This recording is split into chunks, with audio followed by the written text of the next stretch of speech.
राधे राधे भक्तों, राधा जी के जन्म की आश्चर्यजनक कथा।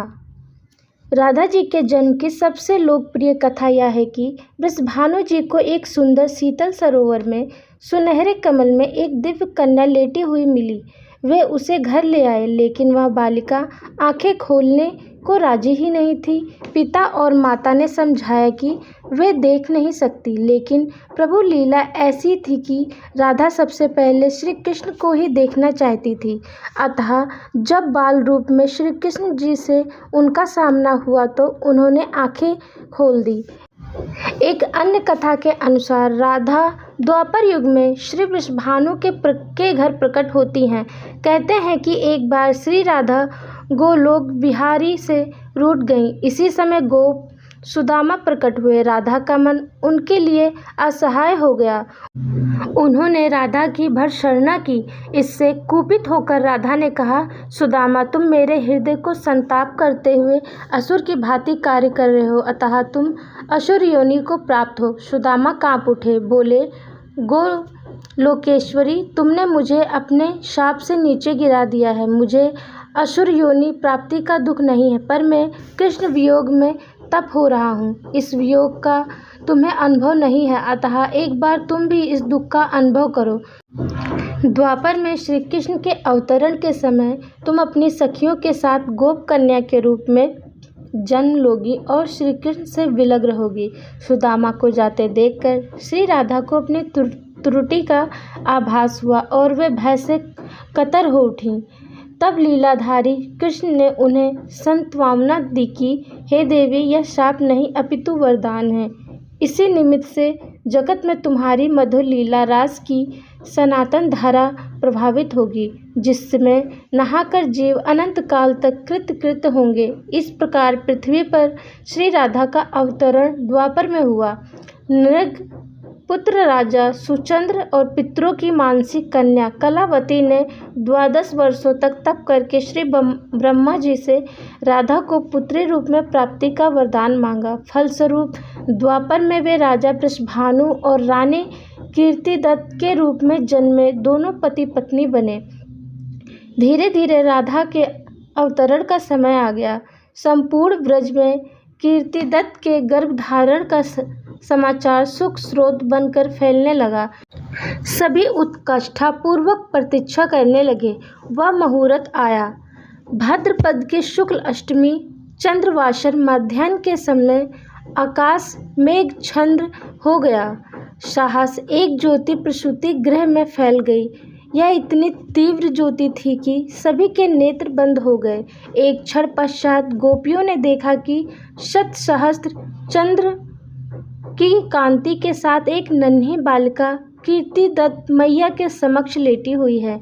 उसके चारों ओर दिव्य पुष्पों का ढेर है। उसके अवतरण के साथ नदियों की धारा निर्मल हो गई। दिशाएं प्रसन्न हो उठी। शीतल मंद पवन अरविंद से सौरभ का विस्तार करते हुए बहने लगी। पद्म पुराण में राधा का अवतरण में भी एक कथा मिलती है कि श्री वृषभानु जी यज्ञ भूमि साफ कर रहे थे तो उन्हें भूमि कन्या रूप में श्री राधा प्राप्त हुई। यह भी माना जाता है कि विष्णु के अवतार के साथ अन्य देवताओं ने भी अवतार लिया। वैकुंठ में स्थित लक्ष्मी जी राधा रूप में अवतरित हुई हैं। कथा कुछ भी हो, कारण कुछ भी हो, राधा बिना तो कृष्ण है ही नहीं। राधा का उल्टा होता है धारा। धारा का अर्थ है करंट, यानी जीवन शक्ति। भगवान की जीवन शक्ति राधा है। कृष्ण देह है तो श्री राधा आत्मा है।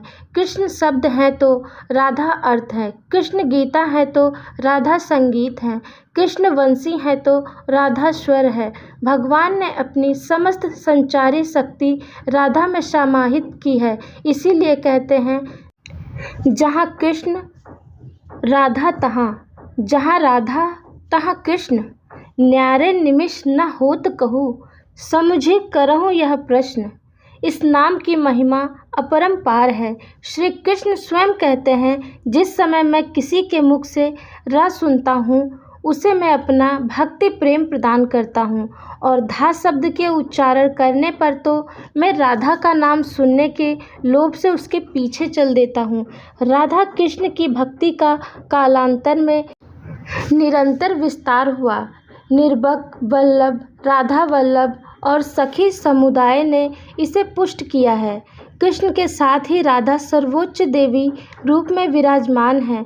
कृष्ण जगत को मोहते हैं और राधा कृष्ण को 12वीं शती में जय देवी जी के गीत गोविंद रचना से संपूर्ण भारत में कृष्ण और राधा के आध्यात्मिक प्रेम संबंध का जन जन में प्रचार हुआ। प्रश्न उठता है कि तीनों लोकों का तारक कृष्ण को शरण देने की समर्थ रखने वाला ये हृदय उसी आराधिका का है जो पहले राधिका बनी, उसके बाद कृष्ण की आराध्या हो गई। राधा को परिभाषित करने का सामर्थ्य तो ब्रह्मा में भी नहीं।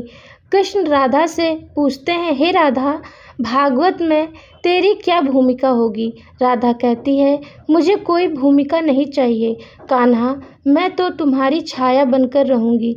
कृष्ण के प्रत्येक सृजन की पृष्ठभूमि यही छाया है, चाहे वह कृष्ण की बांसुरी का राग हो या गोवर्धन को उठाने वाली तर्जनी या लोकहित के लिए मथुरा से द्वारिका तक की यात्रा की आत्मशक्ति। आराधिका में आ को हटाने से राधिका बनता है।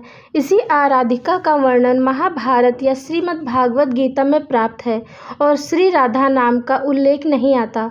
भागवत में श्री राधा का स्पष्ट नाम उल्लेख न होने के कारण एक कथा यह भी आती है कि सुखदेव जी को साक्षात श्री कृष्ण से मिलाने वाली राधा हैं और सुखदेव जी ने उन्हें अपना गुरु मानते हैं। कहते हैं कि भागवत के रचयिता सुखदेव जी राधा जी के पास शुक रूप में रहकर राधा राधा नाम जपते थे। एक दिन राधा जी ने उनसे कहा कि हे शुक, तुम अब राधा के स्थान पर श्री कृष्ण का जाप किया करो। उसी समय श्री कृष्ण आ गए। राधा ने यह कहकर कि यह सुख बहुत ही मीठे स्वर में बोलता है, उसे श्री कृष्ण के हाथ सौंप दिया, अर्थात उन्हें ब्रह्म का साक्षात्कार करा दिया। इस प्रकार श्री राधा सुखदेव जी की गुरु हैं और वे गुरु का नाम कैसे ले सकते हैं? राधे राधे। कमेंट में ज़रूर बताना कि आपने यह कथा पहले सुनी थी या नहीं सुनी थी और कथा कैसी लगी।